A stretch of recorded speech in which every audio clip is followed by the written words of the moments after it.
Hello दोस्तों, स्वागत है आपका हमारे इस चैनल स्टेनो महासागर में। 90 शब्द प्रति मिनट डिक्टेशन स्टार्ट।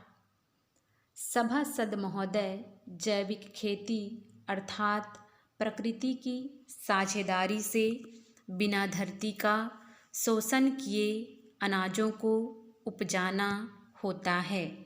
हमारे भारत देश में हजारों वर्षों से इसी पद्धति से खेती होते आ रही है और हमारा किसान उन्नत अनाज उत्पादित कर व्यक्ति और व्यक्ति युक्त समाज का पालन पोषण कर रहा था।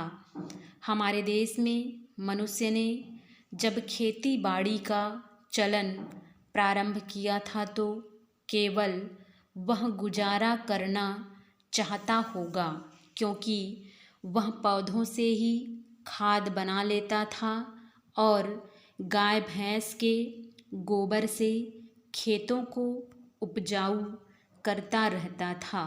इसे ही भारत में परंपरागत खेती कहा जाता है, जो कि जैविक खेती यानी वह खेती जिसमें किसी प्रकार की कीटनाशक दवाइयों का प्रयोग ना किया गया हो।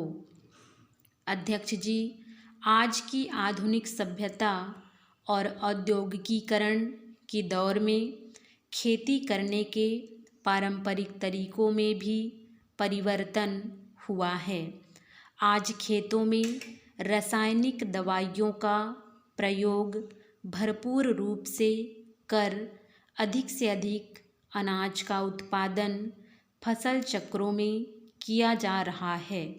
आदमी को जल्दी से जल्दी पैसों को कमाने की व्यापार बढ़ाने की इच्छा होने लगी है, जिससे खेती की उत्पादन क्षमता बढ़ाने के लिए नए नए तरीके अपनाने शुरू कर दिए, जो हरित क्रांति के नाम से जायज लगने लगे थे। परंतु आज की स्थिति में रासायनिक दवाइयों के प्रयोग से जो अनाज हमारे सामने आ रहा है, उसके दुष्परिणाम भी हमारे सामने आने लग गए हैं। पूरे विश्व में जैविक खेती करने के संबंध में नए सिरे से विचार मंथन हो रहा है। खेती के उत्पादित अनाज को बिना रासायनिक दवा के प्रयोग के उच्च से उच्चतर किस्म एवं अधिक से अधिक मात्रा में उत्पादन हो, इस बात को लेकर किसान से लेकर राजनीतिक गलियारे में चर्चा एवं निराकरण को लेकर गंभीरता बन रही है। मगर जैविक खेती में मेहनत अधिक और उत्पादन कम होता है और ये सही मायने में किसान को पैदावार का मूल्य कम प्राप्त होता है। उपाध्यक्ष जी, किसान सब तरफ से मारा जाता है। उसे कभी प्राकृतिक प्रकोप का सामना करना पड़ता है तो दूसरी ओर सामाजिक प्राणी होने के नाते उसे सामाजिक मूल्यों के बीच सामंजस्य स्थापित करना होता है। इसी रास्ता में वह साहूकारों और बैंकों का कर्जदार हो जाता है। यही परिस्थिति उसे दुखी बना देती है। जिस तरह से रासायनिक दवाओं के प्रयोग से खेत की मिट्टी नीरस हो रही है और समुचित जगत चिंतित है, उसी तरह पर्यावरण में फैल रहे प्रदूषण से मनुष्य जाति परेशान हो रही है।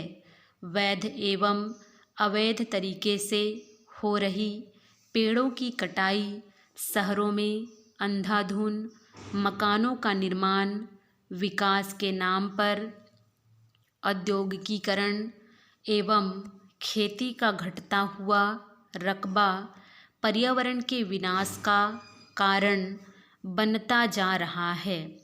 मनुष्य ने सभ्यता की शुरुआत में प्राकृतिक संसाधनों का उपयोग करना शुरू किया था, परंतु इसी प्रकृति में रहकर विकास के लिए उसका दोहन इस हद तक कर रहा है कि उसके लिए ही अपनी सभ्यता बचाने के बारे में सोचना पड़ रहा है। भारत दुनिया के सामने जैविक खेती को पुनः अपनाकर अन्नदाता को ससम्मान खड़ा करना चाहता है। यही देश की मंशा है। स्टॉप।